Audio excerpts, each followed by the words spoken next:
I've got this poster. I got it from London Planetarium when I was about 9 years old, and it pictured Saturn with 7 of its moons.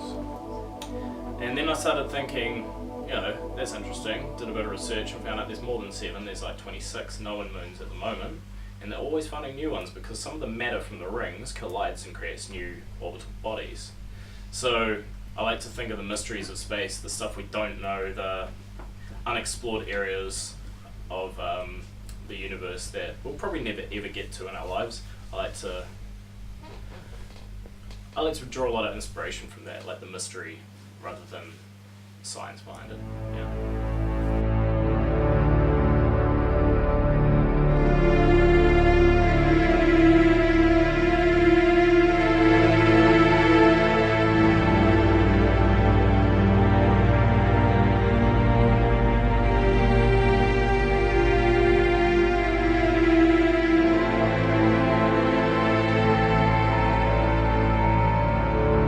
I'm Sean O'Kane Connolly.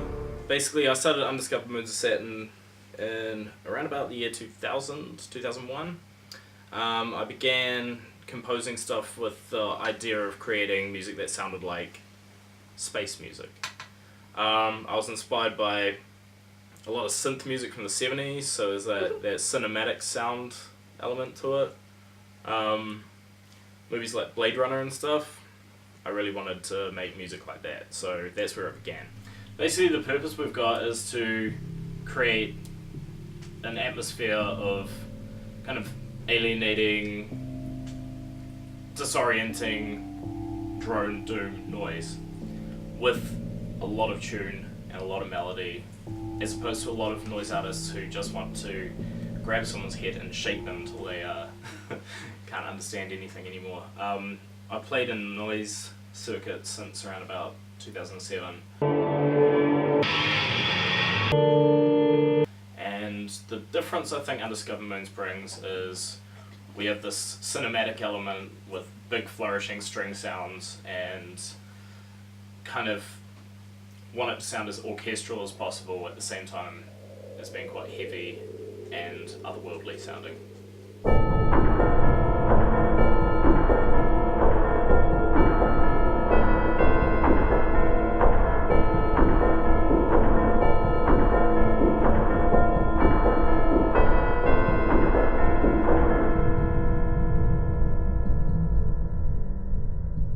My name is Danny Erickson. I play guitar in Undiscovered Moons of Saturn, mostly with the violin bow, and I think in the near future I'll be playing other instruments, mostly theremin. I joined Undiscovered Moons at the start of this year, about that, and yeah. Well, Undiscovered Moons before I joined was mostly sort of Sean making space sounds, and I think when I joined, Sean said he wanted to take it more post-rock, kinda. So, yeah, I've had a lot more of a, you know, my main influences weren't planets, so I brought a much different element to the band, I think.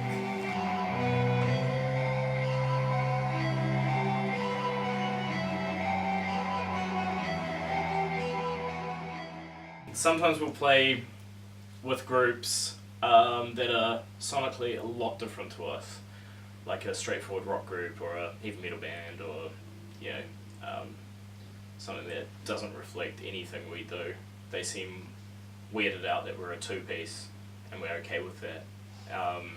We don't have a drum kit, probably never have a drum kit. There's some people out there with more of a limited understanding because of their genre focus. Their genre focus might be completely separate to ours. We're still happy to play, we enjoy it. Sometimes the crowd might think otherwise. I met Sean when I had seen him play at a gig, and it was my first gig actually, and I found it really, he had a sort of cult-like following back then, and I did find it really amazing, and then later on we saw him working at JB Hi-Fi, and decided to go talk to him, and since then I sort of did things like brought him Miso Soup at work on a regular basis. I think Danny mentioned I had a cult-like following. That might have had something to do with a friend of mine setting up a page for me called Cult of Sean the Ginge, which 400 people signed up to. Yeah, he's a very good friend, someone who sort of understands a lot of the stuff I'm into, because, you know, we all have sort of friends who are into different things, so we sort of change our personalities around different people, but Sean's quite, you know, into all the stuff I am, so yeah, he's a very understanding friend. You know, being a cult leader, you've got to have, you know, your weapons master, someone to control the great giant squid that you own, and, you know, basically work on religious propaganda. So Danny was definitely one of those people. When I saw Sean's band, Inbred Response, I did look up to Sean quite a lot.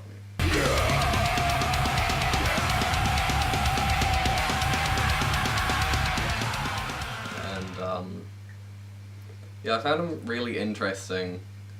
And I always found it, like, you know, I found him really incredible, like, seeing him at gigs and such, and now instead of, you know, looking up at him on stage, I'm, like, looking across at him. So, yeah, that's nice. It took us about 4 or 5 years to actually write music together, though, so that was something we talked about in the early days, and now it's happening, and now it's cool. Danny's, like, a real, like, one of my best mates at the moment, and, yeah, I like where this is all going. We're going to be, like, writing a ridiculous amount of music. Danny's already submitted so much music to Undiscovered Moons of Saturn that I'm the lazy one now. I trust him so much with my work and with our work that he was going to do a gig on his own with all the music the other day. That could still potentially happen. The broke.